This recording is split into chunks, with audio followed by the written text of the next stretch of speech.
প্রতিনিয়ত শিক্ষার্থীদের পদধ্বনিতে মুখরিত থাকত কুমিল্লা বিশ্ববিদ্যালয়ের ক্যাম্পাস।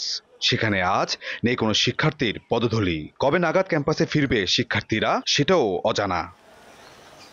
কবি শিক্ষক সমিতি ও প্রশাসনের দ্বন্দ্বের কারণে ৩০ এপ্রিল সিন্ডিকেটের সিদ্ধান্তে প্রশাসনের নির্দেশনায় বন্ধ হয় কুমিল্লা বিশ্ববিদ্যালয়। প্রশাসনের সিদ্ধান্ত প্রত্যাখ্যান করে শিক্ষার্থীদের কিছু অংশ হলে থেকে গেলেও অনেকে আবার হল ছেড়েছেন। কবে নাগাদ বিশ্ববিদ্যালয় খুলতে পারে এ নিয়ে অনিশ্চয়তায় শিক্ষার্থীরা। সময় মতো পরীক্ষা না হলে বড় সেশন জোটের সংখ্যায় তারা। আমরা এই যে বিভিন্ন ধরনের সেশন জটে ভুগতেছি, তারপর আমাদের যারা আরো বড় সিনিয়ররা আছে তাদের তো আরো বড় সমস্যা। যে জায়গায় মাস্টার 1 বছর ছিল, এখন নতুন সিলেবাস সেটা 1.5 বছর, কিন্তু এই মুহূর্তে যে জোটটা তৈরি হচ্ছে সেটার জন্য কিন্তু আমার 2 বছরও লাগতে পারে।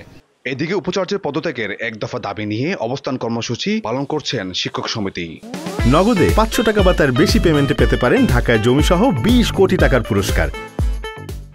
এখন আমাদের যে চাওয়াটা মাননীয় উপাচার্যের পদত্যাগ, উপাচার্য এবং ট্রেজারারের পদত্যাগ অথবা অপসারণ, সেটা যদি হয়ে যায় তাহলে আমরা ক্লাস পরীক্ষায় ফিরে যাব। আমাদের উপর যে ধরনের হামলা করেছে এগুলো সুষ্ঠু তদন্ত সাপেক্ষে বিচার হোক। আমরা আমাদের বিশ্ববিদ্যালয় খুলে দেওয়া সাপেক্ষে আমরা প্রয়োজনে অতিরিক্ত ক্লাস নিয়ে শিক্ষার্থীদের যে ক্ষতি হয়েছে এটা পুষিয়ে দিব এবং তাদেরকে সেশন জট যাতে কোনোভাবে না হয় সেই ব্যাপারে আমরা অ্যাসিওর করছি শিক্ষক সমিতি। তবে সংশ্লিষ্টদের সঙ্গে কথা বলে দ্রুতই বিশ্ববিদ্যালয়ের কার্যক্রম স্বাভাবিক হবে জানান বিশ্ববিদ্যালয়টির উপাচার্য। বিশ্ববিদ্যালয় আমি তাড়াতাড়ি খুলে দিতে চাই, বিশ্ববিদ্যালয় আমি একদিনও বন্ধ রাখতে চাই না।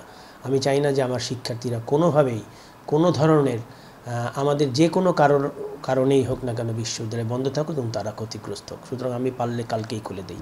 So I will convene a syndicate meeting very soon, within a day or two, ডেকে আমরা সিদ্ধান্তটা নিয়ে নিব। কুমিল্লা বিশ্ববিদ্যালয়ে সব কার্যক্রম বন্ধের ঘোষণায় এখন পর্যন্ত 5টি বিভাগের 8টি চূড়ান্ত পরীক্ষা স্থগিত করা হয়েছে।